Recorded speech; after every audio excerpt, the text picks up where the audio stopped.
मंजिल उसी के नसीब में होती है जो खुद अपना नसीब लिखता है। किस्मत उसी की खुलती है जो उसे हासिल करने का जज्बा रखता है।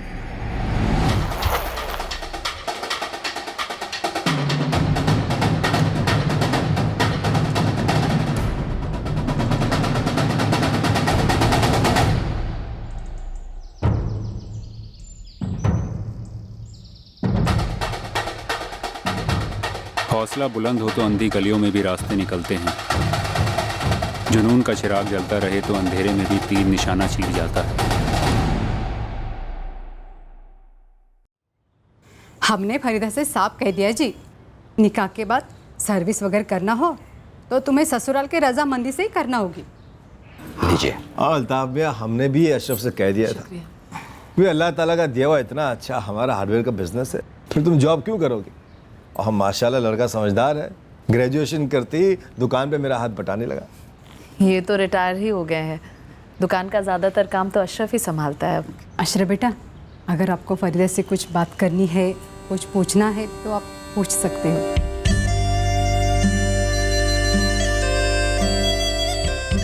हमें तो आपका अशरफ बहुत ही पसंद है। हमें भी फरीदा भाग गई है। अब देखो बच्चे क्या फैसला करते हैं।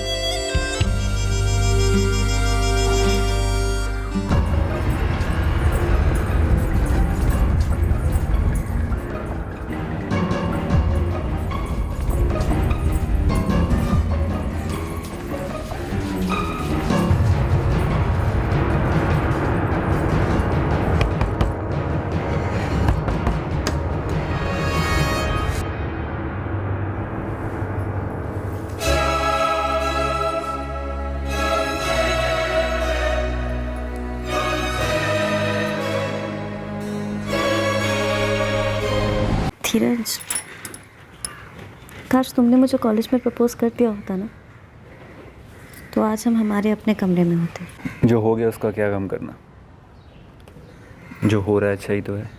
लेकिन धीरज, मुझे कभी कभी लगता है कि काश हमें ऐसे छुप छुप के ना मिलना पड़ता।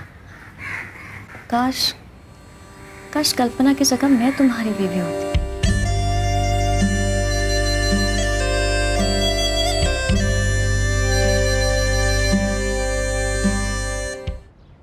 काश को गोली मार यार, मैं तुमसे और सिर्फ तुमसे प्यार करता हूँ, और यही पत्थर पे लिखी हकीकत है नाज़नीन। कल्पना भी हकीकत ही नहीं, वो सिर्फ पत्थर है,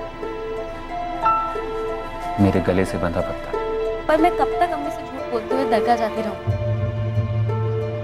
मैं छुप कर दरगाह जाना मेरे गले का पत्थर बन चुका। पर गले तो सलामत है ना।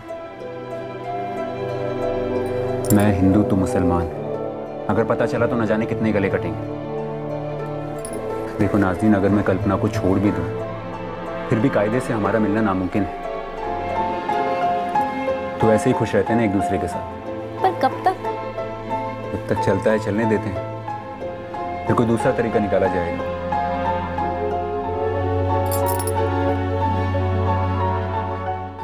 पसंद नहीं आई अम्मी, क्या ये वजह नहीं है? कोई और पसंद है तो बता। कोई और नहीं है अम्मी, बस मुझे फरीदा नहीं जमी। और मुझे मेरी बीवी चुनने का हक है या नहीं? कोई ज़बरदस्ती है क्या कि मुझे उससे शादी करनी होगी? अरे मैंने उससे पूछा कई बार, पर कहता है कोई और नहीं है। पर अल्ताफ मियाँ तो पूछेंगे ना, ये क्या कमी है हमारी लड़की में? कह दीजिए कि अशरफ अभी तैयार नहीं है। अरे 26 का हो चुका है, और क्या तैयार होना है उसे? पर दिल नहीं कर रहा उसका, तो क्या करे, ज़बरदस्ती थोड़ी ना कर सकते हैं। मैं कहती हूँ अब अल्ताफ भाई से सीधे सीधे सॉरी बोल दो, और मोहसिन भाई को कहो कि कोई और लड़कियां दिखाएं।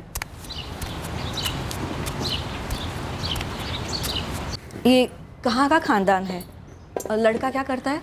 अरे ज़ीनत, रहने वाले तो ये लोग माधोबाग के हैं। लड़के का नाम है अशरफ अली, ग्रेजुएट है, अच्छे शरीफ खाते पीते घर के लोग हैं। और लड़का जो है ना, वो अपने बाप की हार्डवेयर की दुकान चलाता है। हाँ, चलो बढ़िया है। अरे वाह, चाय भी आ गई। लड़के के कोई भाई बहन? नहीं, इकलौता है। और तुम्हारी नाज़नीन के लिए बिल्कुल सही है। तो मैं आज ही नाज़नीन के अब्बू से बात करती हूँ। बेटा, हबीबपुर से एक रिश्ता आया है, आगे कहूँ सुनेगा? क्यों नहीं अब्बू? फरीदा को देखा, मना कर दिया। और बताया भी नहीं कि क्यों पसंद नहीं। अब्बू कुछ चीज़ें मैं बता नहीं सकता, इसीलिए नहीं बताता। बहरहाल कौन है ये हबीबपुर की लड़की? नाज़नीन नाम है, ग्रेजुएट है, 24 साल की। और मोहसिन भाई रिश्ता लाया तो जाहिर है कि खानदान भी अच्छा होगा और लड़की भी अच्छी होगी। जी कह दीजिए, मैं मिलने के लिए तैयार हूँ। नहीं वो बात तो हो गई। अच्छा है धीरज, नाज़रीन के लिए कुछ नए कपड़े वपड़े बनवा लो, मैं ज़्यादा वक्त नहीं है। इतवार को वो लोग आ रहे देखने। कौन आ रहे हैं? क्या देखने? लड़के वाले आ रहे हैं माधोबाग से, अशरफ नाम है। अल्लाह का शुक्र है, बस सब सही हो जाए तो इंशाल्लाह इसी साल मेरी नाज़नीन के हाथ पीले हो जाएंगे।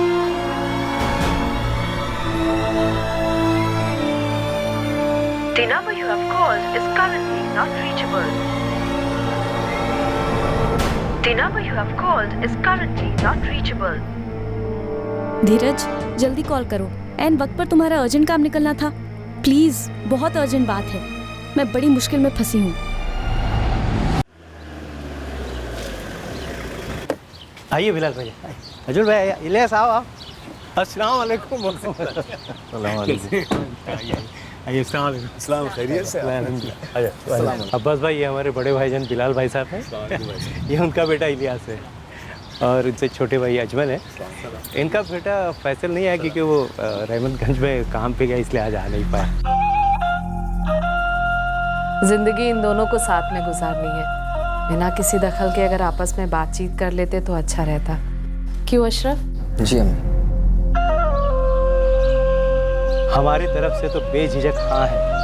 अब बस आप लोगों को हुक्म करना है, निकाह कहाँ करना है और कैसे करना है। तो अशरफ बेटा, क्या ख्याल है, इस बार लड़की पसंद आई? मुझे नाज़नीन पसंद है। The number you have called is currently not reachable. आपा आपा आपा आपा भाई लट्टू हो गए तुम पर। चुप कर।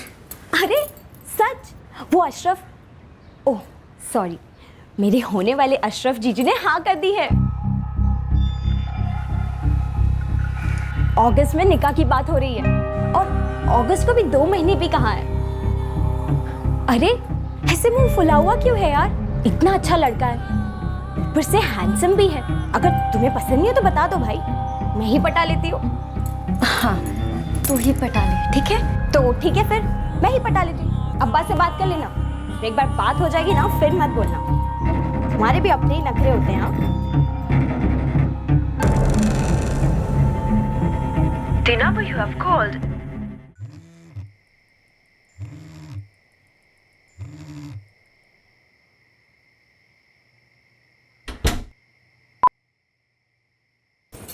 हाइट है धीरज, हाइट है। कितने मैसेजेस, कितने कॉल्स किए, अब जाके तुम्हें टाइम मिला फ़ोन करने का? अरे यहाँ मीरागढ़ की साइट पर हूँ यार, सिग्नल नहीं था, फिर फ़ोन बंद हो गया। होटल में आके फ़ोन चार्जिंग पे लगाया, फिर भूल गया। अब देखता हूँ तो 1000 कॉल 2000 SMS, बात क्या है? आज सुबह सुबह ताया जी परिवार के साथ घर आ धमके अपने होने वाले दूल्हे को देखने। अरे कोई भी देखने आया यार, बस मना कर दो, कह दो कि पसंद नहीं है, टालती रहो। ऐसे कैसे टाल दूँ? हाँ सब कुछ हो गया है फिक्स। तुम बस मना कर दो, कह दो कि लड़का अच्छा ही नहीं है। क्या कारण दूँ? हाँ क्यों नहीं पसंद आया मुझे लड़का? धीरज तुम्हें जितना आसान लगता है ना उतना आसान नहीं है। मुझे लगता है कि अब हमारी स्टोरी खत्म हो रही है। क्या बकवास कर रही हो नाज़नीन, ऐसा कुछ नहीं होगा। देखो मैं कल वापस आ रहा हूँ, हम मिल के बात करते हैं। धीरज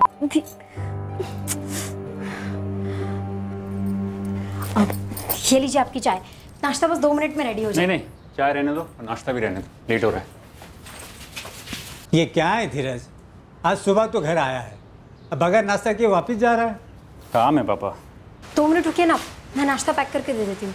कैंटीन में खा लूंगा। अरे घर का बना नाश्ता है जी, ले जाइए ना। घर का बना हुआ नाश्ता अच्छा होता है, कहाँ लिखा है?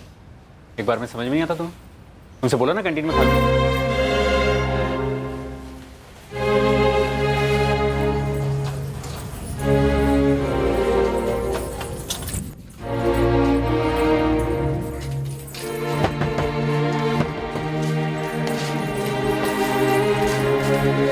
नहीं होगा, मैं अब ना नहीं कह सकती। क्यों नहीं कह सकती?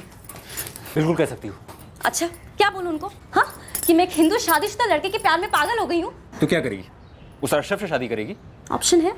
नाज़रीन तू ऐसा कैसे कर सकती है? हम दोनों का क्या होगा? चलो मान लेते हैं कि मैंने अशरफ से शादी के लिए ना कही। हाँ, गाली खा ली, ताने सुन ली, फिर क्या? अरे कब तक ना मैं बोलती रहूंगी? देखो धीरज, टाइम आ गया है। हाँ, अभी डिसाइड कर लो, साथ में रहना है तो। हम साथ ही तो है नाज़रीन। कल्पना से ज्यादा समय मैं तुम्हारे साथ बिताता हूँ। ऑफिस में आने से पहले, साइट से आने के बाद, दिन में 2 बार। अरे दिन में 2 बार करने को साथ होना नहीं कहते। जब 2 लोग साथ होते हैं तो सबको पता होता है, होना भी चाहिए धीरज। प्यार होना चाहिए नाज़रीन, जो हम दोनों के बीच में बहुत है, और ये प्यार तुम किसी और को कैसे दे सकती हो? बस मना कर दो नाज़रीन, बाकी हम बाद में सोच लेंगे। मैं नहीं सोचा, जो भी करना है अभी करना है। हम कोई पहले हिंदू मुसलमान थोड़े हैं जो भाग के शादी करेंगे। स्पेशल मैरिज एक्ट के अंदर हम रजिस्टर करवा सकते हैं अपने आप को। तुम मुझे बस इतना बताओ धीरज कि तुम कल्पना को छोड़ने को तैयार हो या नहीं? तुम अभी भी श्योर नहीं हो? हाँ ठीक है, अरे बैठे रहो यहीं पे, मैं कर लेती हूँ अशोक से शादी। तो नाज़रीन ठीक है, हम भाग जाते हैं दुनिया के ऐसे कोने में जहाँ किसी का बाप हमें न ढूंढ पाए। मुझे नहीं पता कहाँ पर, लेकिन हम भागते भागते रास्ता ढूंढ लेंगे। नाज़रीन, अपार या पार?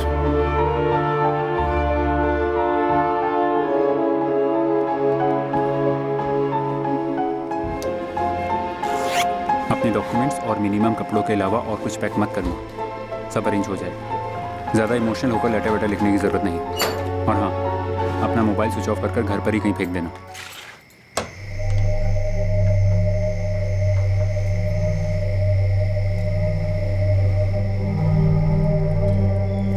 मैं चौराहे पर वेट करूंगा तुम्हारा, फिर हम गांव के बाहर की तरफ जाएंगे, वहां से टैक्सी या बस पकड़ लेंगे।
तुम बाकी मटेरियल नोट डाउन करो, मैं 2 मिनट में। कहाँ हो नाज यार? कल तुम्हारा फोन इतना ट्राई करा, तुम आई भी नहीं। तुम्हारे घर पर भी ताला लगा है। सब गड़बड़ा गया धीरज, अम्मी को दिल का दौरा पड़ गया। नाज़नीन हाँ वो तो तुम्हारी अम्मी की तबीयत अचानक खराब होगी, हमें सबको निकलना पड़ेगा। मैंने एम्बुलेंस बुलाई है, जल्दी आओ। सब्र करो, एम्बुलेंस बुलाई।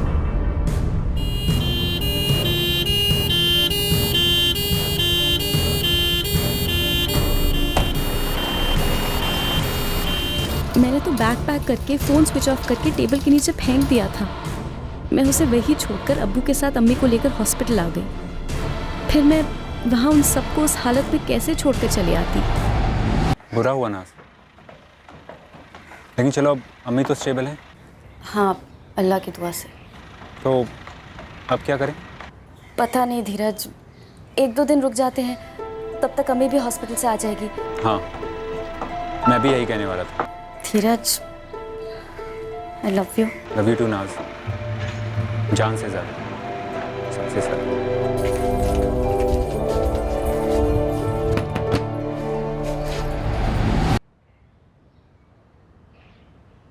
सारी तैयारियां हो चुकी हैं, अब नाउ और नेवर वाली बात है। अम्मी अभी अभी हॉस्पिटल से लौटी, रिकवर हो रही है। अगर मेरे भागने के शौक से उन्हें कुछ हो गया धीरज, तो मैं अपने आप को कभी माफ नहीं कर पाऊंगी धीरज। तो क्या करना चाहती हो? अशरफ से शादी जी पाओगी मेरे बगैर? मुझे कुछ समझ नहीं आ रहा है धीरज, कुछ समझ नहीं आ रहा है कि क्या सही है और क्या गलत। मंसूर में आप फिक्र मत कीजिए, अगर आप लोग निकाह की तारीख 6 महीने या 1 साल आगे ढकेलना चाहिए तो हमें कोई एतराज़ नहीं होगा। क्यों बेटे? जी बिल्कुल, मैं इंतज़ार करने के लिए तैयार हूँ, कोई दिक्कत नहीं है। बस नाज़नीन की अम्मी एकदम सही हो जाएं, इस वक्त इससे ज़्यादा और कुछ मायने नहीं रखता। समझदार है वो लोग, जानते हैं कि स्ट्रोक से ठीक होने में वक्त लगता है। वही तो अम्मी, आप टेंशन ना लो, हो जाएगा निकाह। नहीं नहीं, अगस्त की 2 तारीख मुकर्रर हुई है, निकाह उसी दिन होगा। अब मैं ठीक हूँ। आप तो जानते हैं ना, कितने सालों से बस मुझे इसी दिन का इंतज़ार है, मेरी नाज़नीन को कभी खूबसूरत दुल्हन बनते हुए देखूं। मैं बस इतना जानती हूँ धीरज कि मैं तुम्हारे बगैर नहीं रह सकती, लेकिन अम्मी को कुछ हो जाए मैं वो बर्दाश्त नहीं कर सकती। मुझे तो कुछ समझ नहीं आ रहा है, आखिर करूँ तो करूँ क्या? नहीं नाज़नीन, तुम मामले को कंफ्यूज कर रही हो। यहाँ सवाल यह है कि तुम्हें मेरे साथ रहना है या उस अशरफ के साथ? अशरफ के साथ रहने के लिए मैं सोच भी नहीं सकती, और मैं कल्पना के साथ नहीं रह सकती। नाज़नीन, हम जिंदगी भर एक दूसरे को कोसते रहेंगे कि हम कॉलेज में इज़्ज़ाद नहीं कर पाए तो कोई बात नहीं, लेकिन हम एक हुए ना, फिर मिले ना, और फिर फैसला किया जिंदगी भर एक होने का, भाग कर। लेकिन फिर क्या किया? जिंदगी भर अधूरे रह गए और अपने गले के पत्थर को और कस के बांध लिया।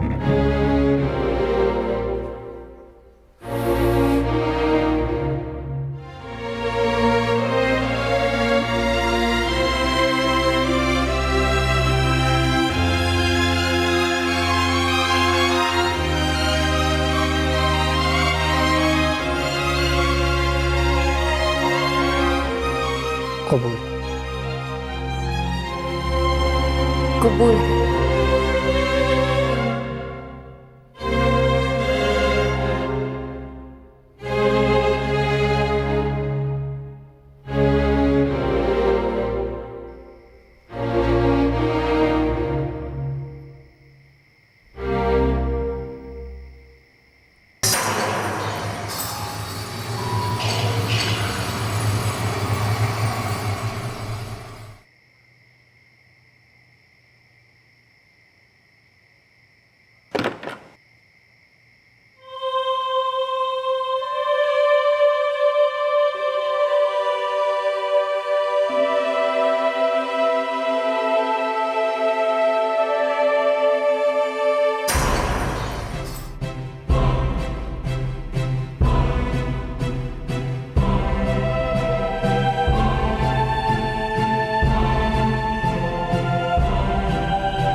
अरे नाज़नीन, कुछ तो बता, कुछ तो बोल। मम्मी हद है, ये कैसा बेहुदा सवाल है? अम्मी हूँ मैं तेरी, और ये रिवायत भी है। अरे वलीमा करना है ना मेरी जान तेरा। कर लो ना वलीमा, वैसे भी तो हर चीज मुझसे ही पूछ के हो रही है।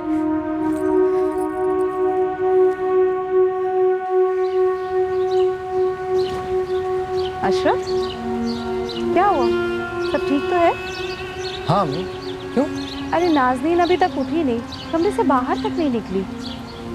सोई होगी या कुछ कर रही हो? सुहागरात तो ठीक हुई ना? अम्मी, एक लिमिट होती है दखल अंदाजी।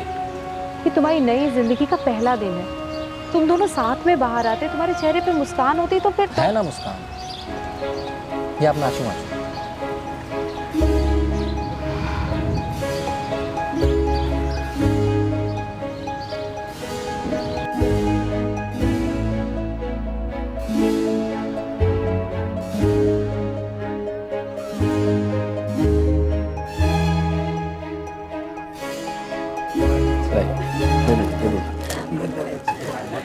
इलियास मियाँ, कैसे हैं आप? बहुत बढ़िया। बहुत बहुत मुबारक हो आपको और मेरी नौटंकी।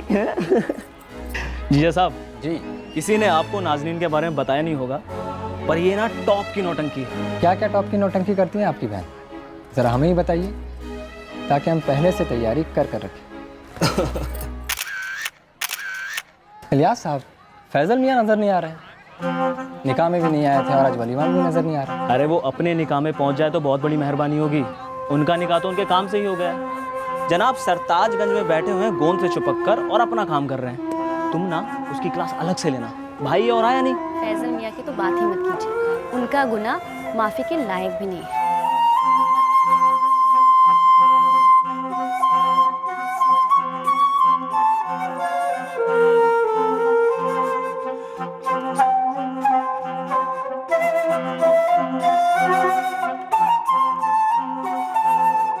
उस ख्याल को, उस एहसास को दूर करना आसान नहीं होता कि अब तुम्हें अपनी सारी ज़िंदगी एक ऐसे इंसान के साथ काटनी होगी, बांटनी होगी, जिसके साथ आप एक दिन, एक पल नहीं गुजारना चाहते।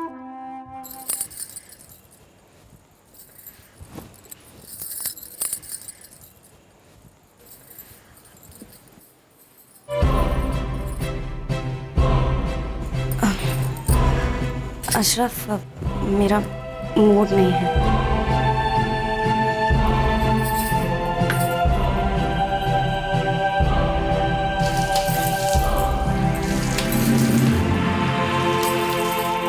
इतनी मायूस जिंदगी कोई कैसे जी सकता है और क्यों जिए? कोई खुद को इतनी जिल्लत में क्यों डुबोए?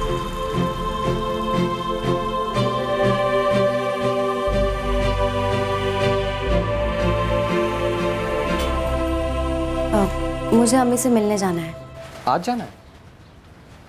नाज़नीन, अभी 2 ही दिन हुए हमारे निकाह के और अभी तक तो हमने वो अम्मी की तबीयत के लिए मैंने हबीबपुर के दरगाह में मन्नत रखी थी। ओके ओके, कोई नहीं, अब मैं छोड़ दूँगा। कब जाना है? अभी? नहीं, मैं चली जाऊंगी, मुझे रास्ता पता है। नाज़नीन, सवाल रास्ते का नहीं है, सवाल साथ चलने का है। मुझे और तुम्हें अब ज़िंदगी भर साथ ही चलना है। 1 या 2 दिन में मैं वापस आ जाऊंगी। फ़ोन करना, लेने आ जाऊँगा। नहीं, आने का रास्ता वही है ना, मैं आ जाऊंगी। नाज़नीन, कुछ हुआ है क्या? नहीं, कुछ नहीं हुआ, कुछ भी नहीं।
धीरज, मेरे आसपास भी आता है ना, मेरे रोंगटे खड़े हो जाते।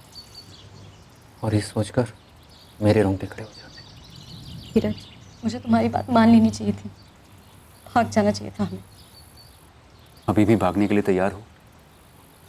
मेरे लिए कुछ नहीं बदला। फिर अंजाम जो भी हो, हमारे मायके में, ससुराल में, उन दोनों के बीच सब कुछ रिस्क लेने के लिए तैयार हो? हाँ, दिल और दिमाग मान नहीं रहे ना? नाज, हमने क्या कर लिया अपने साथ? माना थोड़ा बैड लक खराब था, लेकिन हमने जल्दी हार मान ली। थोड़ा और इरादा पक्का होता ना तो बाजी पलट सकते। पलट देते हैं ना बाजी। हाँ, इस बार हार नहीं मानेंगे। पिछली बार तो अम्मी को लेके मैं जज्बाती हो गई थी, लेकिन इस बार इरादा पक्का है। हम दोनों को एक होने से कोई नहीं रोक सकता। धीरज, तो बोलो, कब भागना है? भागना, डरना, छुपना बहुत हो गया। क्यों? क्या करना चाहती हो नाज? हम अशरफ को मार डालते हैं।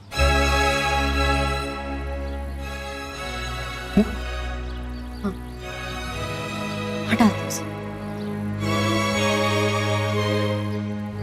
नाज, अशरफ हमारी प्रॉब्लम नहीं है। हाँ, लेकिन अशरफ के मरने से हमारी प्रॉब्लम सॉल्व तो हो जाएगी ना। अरे अशरफ की जन्नत पहुंचने से मैं ये शादी के नरक से बच तो पाऊंगी। एक बेवा बनकर, एक बोझ बनकर अपनी अम्मी के घर चली जाऊंगी और वो बोझ मैं हल्का कर दूंगी, वहां से गायब होकर तुम्हारे साथ भाग कर। धीरज, हम एक साथ हो सकते हैं धीरज। सोचो धीरज, अशरफ के जीते जी अगर मैं भाग गई तो अम्मी अबू की नाक कट जाएगी, तस्नीम का निकाह नहीं हो पाएगा। लेकिन अगर मैं बेवा बन के भागी तो अम्मी अबू 1-2 दिन शोक मनाएंगे, लेकिन उनकी इज्जत पर आंच नहीं आएगी। लेकिन नाज, अगर बाई चांस किसी को पता चल गया तो, जो कि मुश्किल नहीं है कि तुम मेरे साथ भागी हो और हम दुनिया के किसी कोने में रह रहे हैं, तो अशरफ का मर्डर तुम तक ट्रेस हो, हम तक ट्रेस होगा। धीरज, तुम कहते थे ना जो होगा देखा जाएगा। अरे अब मैं कहती हूँ कि जो होगा देखा जाएगा। मुझे तो बस इतना ही पता चल रहा है कि अशरफ की मौत से हम दोनों फिर से जिंदगी जी सकते हैं। डिसाइड कर लो, अगर हमको एक साथ होना है तो हमको ये सब करना पड़ेगा।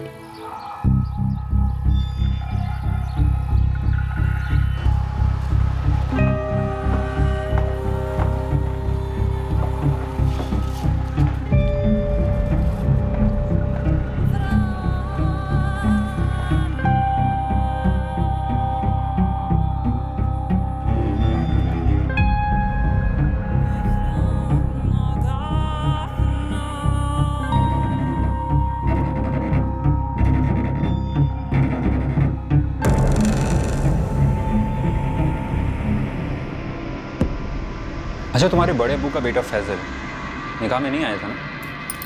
नहीं, वलीमा पे भी नहीं आया। और अशरफ ने आज तक फैजल को नहीं देखा, राइट? नहीं। ठीक, तुम घर जाओ अशरफ के पास। ये तुम्हारा प्लान है कि मैं घर जाऊं अशरफ के पास? नहीं, प्लान की शुरुआत है। बहुत बुरी शुरुआत है। मैं अशरफ के साथ एक दिन तो क्या, एक सेकंड भी नहीं रह सकती। अगर मुझे छुएगा भी होगा ना तो मैं चिल्ला विला दूंगी, और छुएगा तो बिल्कुल ना।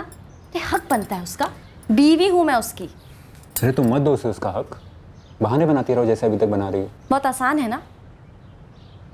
देखो, अशरफ तुम्हें लेकर ऑलरेडी टेंशन में है, तुम मना करोगी तो उसकी टेंशन बढ़ेगी, जो हमारे लिए फायदेमंद, और फिर फैजल की एंट्री उसकी टेंशन और बढ़ाएगी। अरे अभी तो मैंने तुम्हें बोला कि फैजल अशरफ को जानता भी नहीं है। वही तो प्लान है।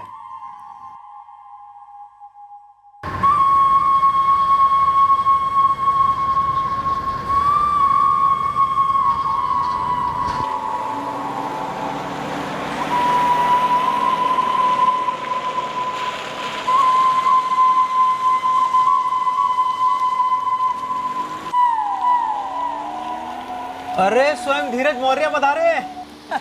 आज सूरज कहाँ से निकला है बे? आजा। कैसा है तू?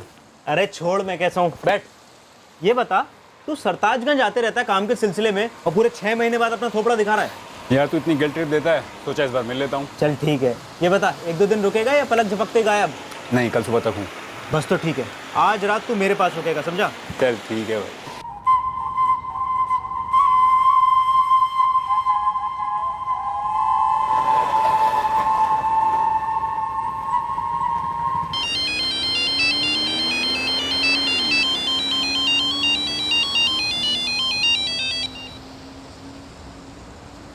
हेलो, अस्सलाम वालेकुम जिया जी।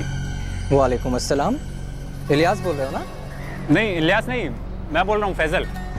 तभी मैं सोचूं आवाज़ अलग क्यों लग रही है। तो मिस्टर बिजी फैजल, अब कैसे याद किया हमें? जिया जी, पहले तो मैं आपसे सॉरी कहना चाहता हूँ कि ना मैं निकाह में आ पाया और ना ही वलीमा में। अरे भाई, हम तो माफ़ कर देंगे, समझते हैं काम वाम का प्रेशर है, लेकिन नाजनीन तो तुम्हें गोली ही मारने वाली है। इसीलिए तो जिया जी आपको फ़ोन किया है। कितने फ़ोन किए, उठाती नहीं, तो सोचा आपको फ़ोन करके सारा गुस्सा ठंडा कर देता हूँ। अरे क्यों नहीं करेगी बात, मैं करवाता हूँ ना। 1 मिनट, फैसल है, मैंने खाने पर बुलाया। हेलो फैजल, हम किसी फैजल को नहीं जानते। याद दिलाना है तो कोई अच्छा सा तोहफा ले आओ, तब शायद याद आ जाए। सही जा रही हो। बेवकूफ़ बकरा खुद कातिल को दावत पर बुला रहा है, बुरी तरह कटने वाला है। ठीक है, इस बार मैं आपको माफ़ कर रही हूँ, वो भी सिर्फ इसलिए क्योंकि मेरे शौहर ने कहा है, वरना मैं तुम जैसे सैंपल्स को माफ़ नहीं करती। अच्छा सुनो, मैं तुम्हारे फेवरेट पसंदे बनाने वाली हूँ। हाँ, और इस बार अगर टांग दी ना तो फुल लाइफ टाइम की कट्टी।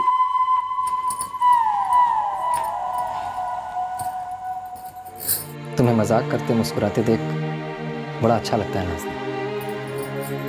नाज़नीन, तुम खुश तो हो ना मेरे साथ?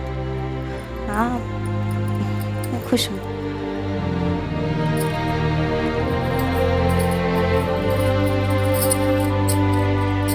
नाज़नीन, मुझे वो अम्मी को रसोई में मदद करनी है, मैं जाती हूँ। हाँ?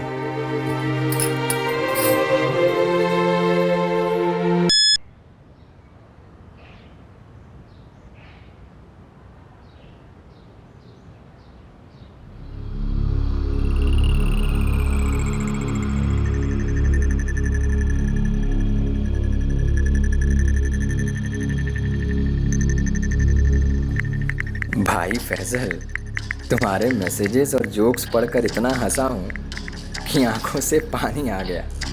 कल खाने पर खूब मज़े करेंगे, आना ज़रूर, वरना नाज़नीन तुम्हारे पसंदे बनाएगी। मैं मिलूंगा तुम्हें अशरफ, ज़रूर मिलूंगा, लेकिन पसंदे किसके बनेंगे ये तब पता चलेगा जब तुम्हें नाज़नीन की हकीकत पता चलेगी।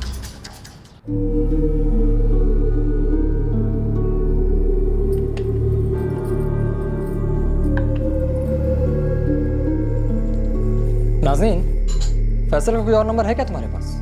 ये वाला तो बंद आ रहा है। नहीं, वही एक नंबर है। मुझे तो पहले से डाउट था कि फैजल कुछ ऐसा ही करेगा, अजीब ही है वो। पर ऐसा क्यों है? मतलब प्रॉब्लम क्या है? अरे वो हर चीज़ में लेट ही करता है, एक काम करने के चक्कर में ना उसके बाकी दो काम छूट जाते हैं। काम कौन नहीं करता है यार? आज सुबह ही उससे बात हुई थी, साफ साफ कह रहा था कि आ रहा हूँ। मैं एक काम करता हूँ, इलियास से पूछता हूँ कि माजरा क्या है।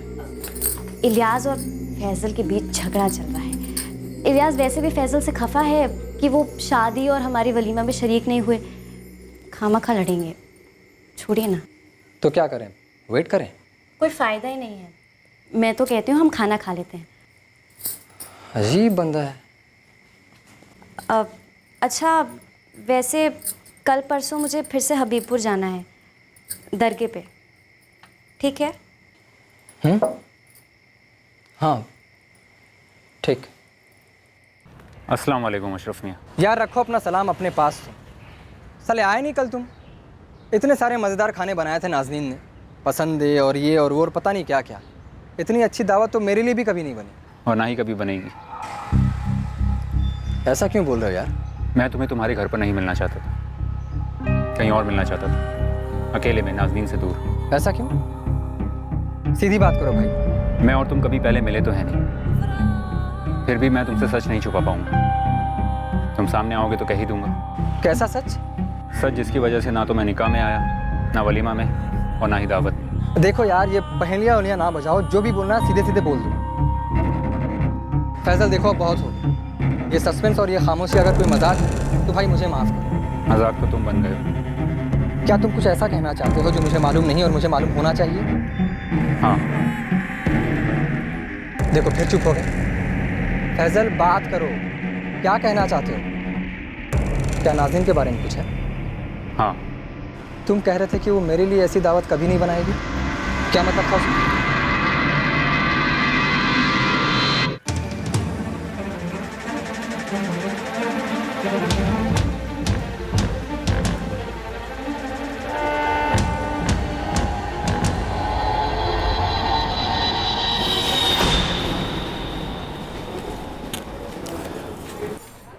नाज़नीन आज भी अपनी अम्मी के यहाँ गई हुई है। हाँ। देखो फैजल, अब प्लीज़ सीधे मुद्दे पर आ जाओ। मुद्दा यही है अशरफ कि नाज़नीन अपनी अम्मी के यहाँ नहीं है। तो फिर कहाँ है? दरगाह पर मन्नत की बात की होगी उसने। हाँ, वो इस वक्त दरगाह पर भी नहीं है। वो झूठ बोल रही है मुझसे। मुझे समझ नहीं आ रहा कि मुझे ज्यादा गुस्सा आ रहा है या डर लग रहा है। डरना तो तुम्हें यकीनन चाहिए।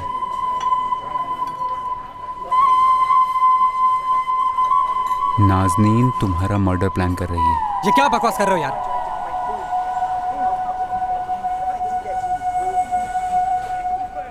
निकाह की रात से लेकर आज तक कैसा रिश्ता रहा है तुम्हारा उसके साथ? अच्छा है? झूठ बोल रहे हो तुम। अच्छा नहीं रहा। हाँ ठीक है, अच्छा नहीं है। वो दरअसल हमारी सुहागरात तो तुम्हारी आज तक हुई नहीं है ना? क्या उसे ये रिश्ता मंजूर नहीं था? जबरदस्ती की गई थी उसके साथ? ना, तुम तो महज एक मोहरा थे सामने रखने के लिए, क्योंकि नाज़नीन और इलियास का सच तो सामने नहीं आ सकता ना। नाज़नीन और इलियास का सच? क्या मतलब है तुम्हारा? वही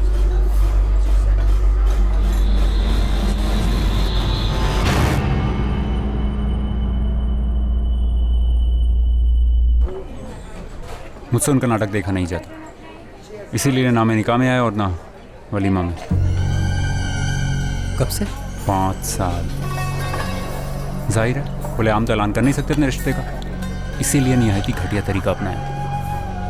नाज़नीन ने शादी के लिए हाँ की ताकि वो बाद में तुम्हें मार सके और फिर इलियास के साथ। अब अगर तुम तलाक देते हो उसे तो वो हल्ला मचाएगी बिरादरी में कि तुम नामर्द हो, नपुंसक हो। अब तुम पूछोगे ये सब मुझे कैसे पता? वो नाज़नीन के जरिए बतौर मुआवजा बड़ी रकम ऐंठना चाहता है। अब अगर तुम तलाक देने गए तो वो दुनिया में ढिंडोरा पीटेगी, तुम्हें तुम्हारे अम्मी अबू को बदनाम करेगी और बिरादरी के सामने वो एक नेक औरत कहलाएगी, और तुम साले विलन कहलाओगे। ये है सारा प्लान अशरफ। तुम मेरी बात पर कतई भरोसा मत करो, भरोसा सिर्फ अपनी आंखों पर करो। तुम उन दोनों को रंगे हाथ पकड़ सकते हो। कैसे? मैं तुम्हारी मदद करूंगा। फिर तुम सीधा पुलिस के पास जाना, FIR लिखवाना चीटिंग की, और फिर नाज़नीन को तलाक दे देना।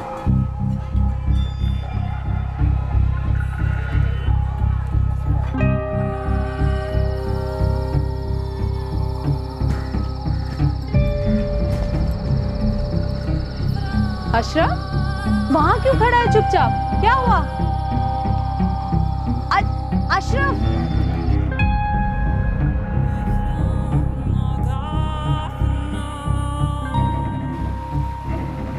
क्या हुआ है? कुछ दिन से देख रही हूँ बुझा बुझा सा है। बात क्या है बेटा? कुछ नहीं अम्मी, सब ठीक है। अशरफ, यार अशरफ, औरतों से छुपाए कुछ नहीं छुपता, बस वो तुम्हारी अम्मी है। अब कुछ छुपाने वाली ऐसी कोई बात नहीं।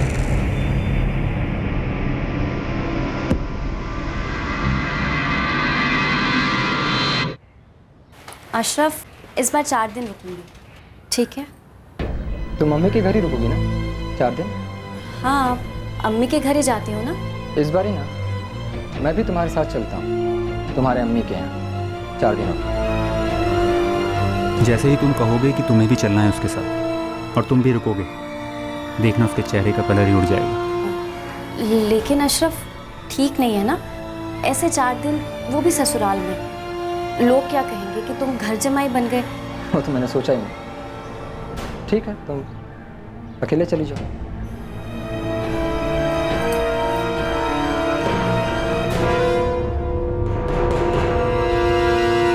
इससे अच्छा मौका नहीं मिलेगा। इलियास ने भी आज छुट्टी ले रखी है। मैं तुम्हें 4 बजे मिलूंगा। और हाँ अशरफ, बाइक मत लेके आना, मैं तुम्हें पिक करूंगा हाईवे के सामने से। आज मैं नाज़नीन से साफ साफ बात करूंगा, वो मुझे और बेवकूफ़ नहीं बना सकती। मैं अब मोहरा नहीं बनूंगा।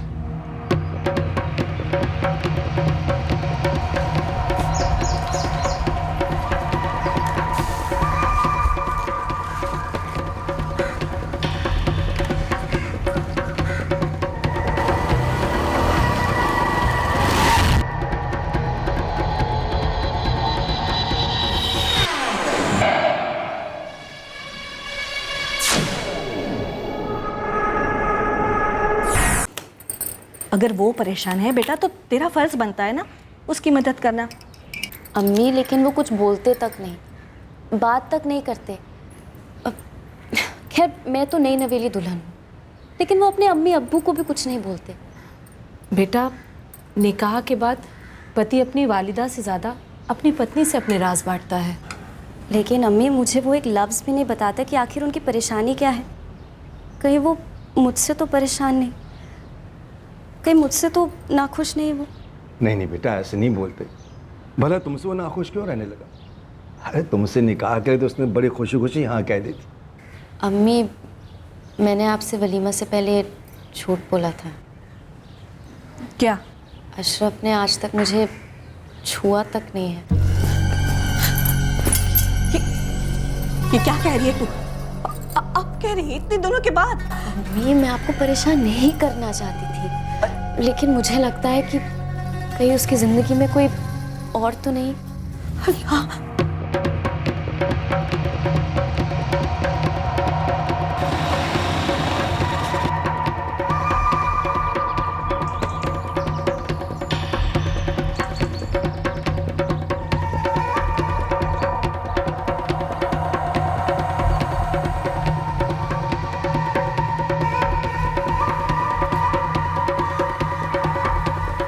वो दोनों अंदर होंगे, तुम आगे चलो, मैं पीछे पीछे आता हूँ। मैं नहीं चाहता हूँ दोनों को पता चले कि मैं तुम्हें यहाँ लेके आया हूँ।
मैं तुमसे निकाह करना ही नहीं चाहता था। अम्मी और अब्बू को भी मैं अपने अंदर की कश्मकश समझा ही नहीं पाया। जिससे मैं प्यार करता हूँ उससे मेरी सबके सामने शादी नहीं हो सकती। लेकिन अब अंजलि पेट से है और मैं उसे इस हालत में अकेला नहीं छोड़ सकता। और मैं नहीं चाहता मेरा बच्चा नाजायज़ कहलाए। इसलिए मैं अंजलि के साथ नई ज़िंदगी शुरू कर रहा हूँ। मैं तुम्हें इस शादी से आज़ाद कर रहा हूँ। तुम्हें एक से एक हमसफ़र मिल सकते हैं, पर अंजलि के पास मेरे अलावा कोई नहीं। हो सके तो मुझे माफ़ कर देना।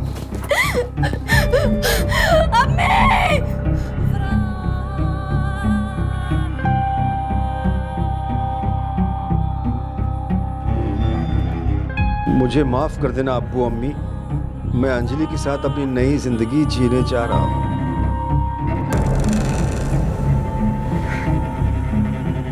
क्या हुआ? आप एक हिंदू लड़की से मेरी शादी को कभी राजी नहीं होते और मैं आपके सामने सच बोल नहीं पाया।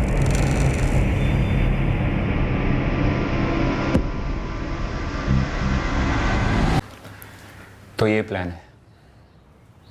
क्या ये प्लान काम करेगा? करवाना पड़ेगा। और अशरफ को मारना सिर्फ आधा प्लान है। मतलब? अशरफ तुम्हारे गले का पत्थर है जिसे हम निकाल कर फेंक ही देंगे। कि मेरे गले का पत्थर है कल्पना,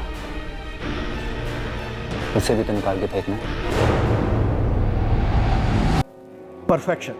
इस प्लान में परफेक्शन हासिल करने की पूरी कोशिश की गई। आगे की प्लानिंग भी बड़ी बारीकी से की जा रही है। अब सवाल यह था कि जो जुर्म हो चुका था क्या वो हमारी पकड़ में आने वाला था, या फिर इस परफेक्ट क्राइम के बलबूते ये जोड़ा अपने दूसरे क्राइम को अंजाम दे पाने वाला था।